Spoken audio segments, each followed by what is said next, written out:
morning, everyone. First off, disclaimer, discussing video games as a medium and a narrative platform requires an acknowledgement that they have their own unique tools and techniques. But for this specific presentation, there are really only two key terms that we need to know.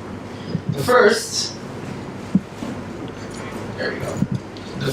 is avatar, by which I am not referring to the Native American cat people from Dimension X, but rather to the body within the virtual world that embodies the player's agency. The main character, the vocalizer, the protagonist, often the narrator as well.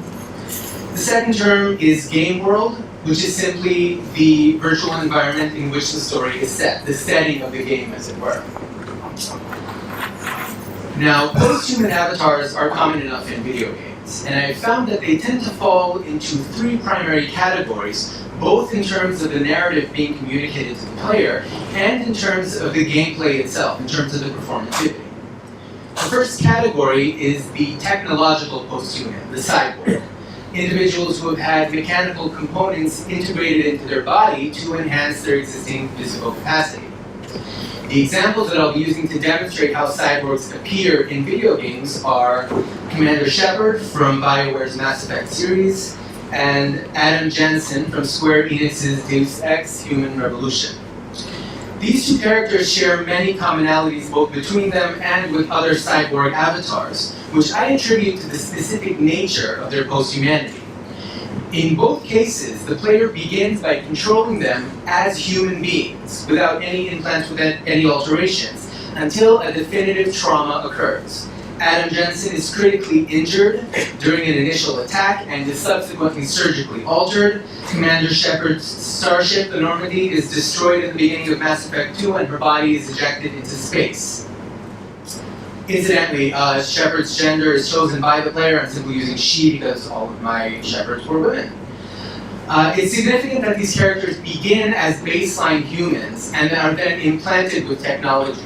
And it's also important to note that the decision to become cyborgs is never up to the player. It's a narrative moment. It's something that exists in the plot regardless of our own agency as players. Now, as the games continue, the players are able to upgrade their avatars. For example, one of Shepard's potential upgrades to reduce damage is described with the following text: reinforcing the skeleton with a synthetic weave so that bones can be made almost unbreakable. In the event of trauma, Metagel conduits allow for bone regeneration in a matter of days. Similarly, Jensen's progression through the game is marked with an increased number of augmentations, as you can see here. His cranium, his torso, his arms, legs, skin, back, eyes, all of which can be modified as the game progresses, and all of which, of course, improve his performance as an avatar, enabling the player to achieve more within the game world. The game itself encourages you to develop the character as much as possible.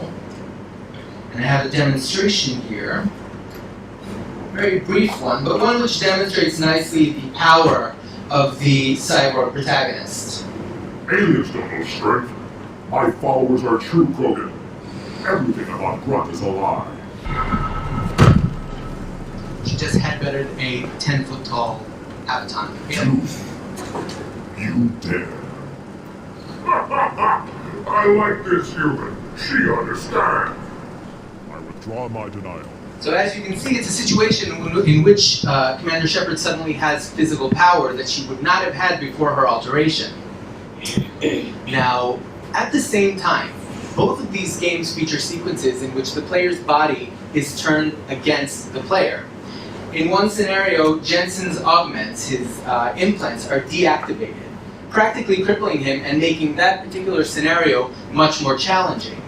Similarly, during a confrontation with an artificial intelligence in Mass Effect 2, Shepard's body is briefly hacked, resulting in a situation in which the computer is able to pull her away without the player's control into a different area of the game. Now, on the narrative level, both Shepard and Jensen are depicted as struggling with the consequences of their alteration. It challenges their sense of identity as a human being.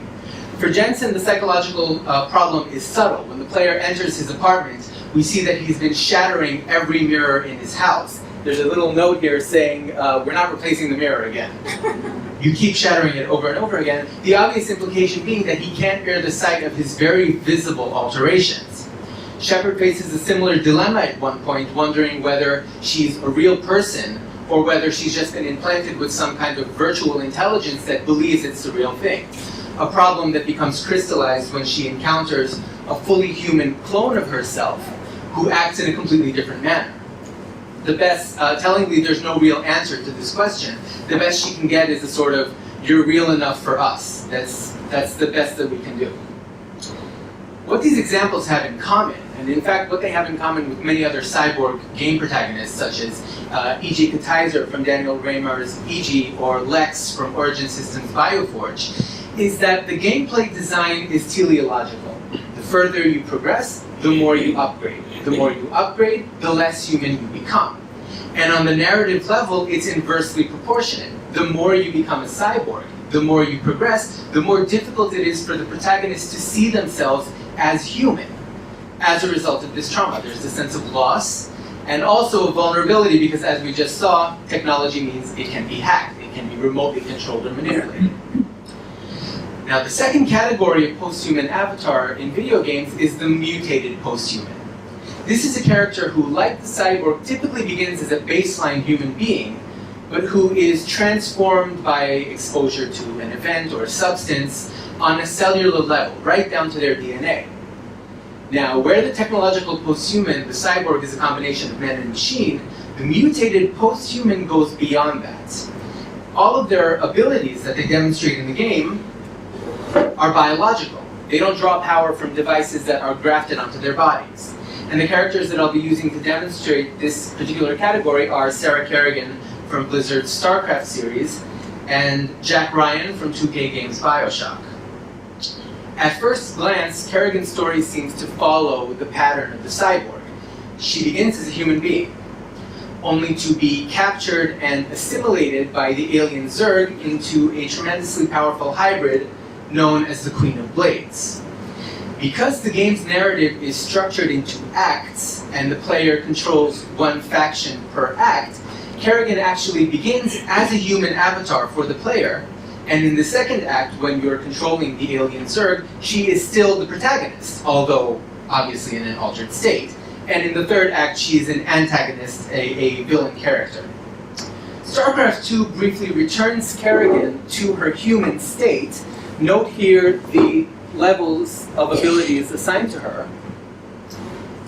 There is a very strong sense of a reduction in power. She's reduced to a baseline human, but at the same time, the narrative stresses she's practically powerless, she is helpless against her enemies, and she makes the conscious choice to reinfest herself, to become the Queen of Blades again.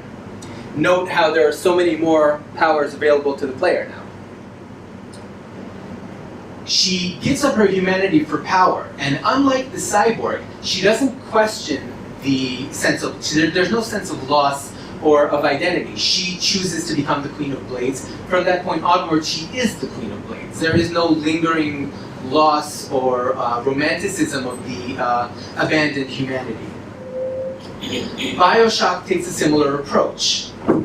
The protagonist, Jack Ryan, has traveled to the underwater city of Rapture, where a technology known as Adam has allowed the entire population to modify their genes in ways that are specific to them.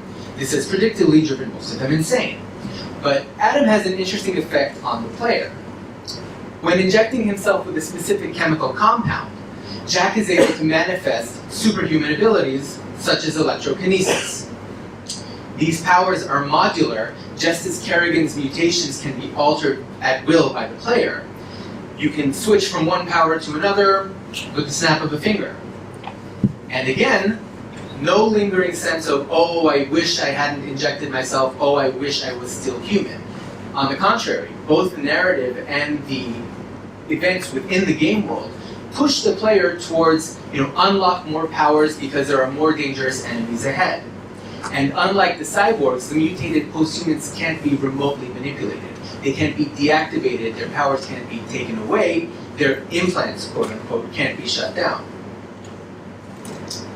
Now, the third category of posthuman, which is less frequently seen but still pops up from time to time, is the natural posthuman, such as Raz here from Double Fine's Psychonauts.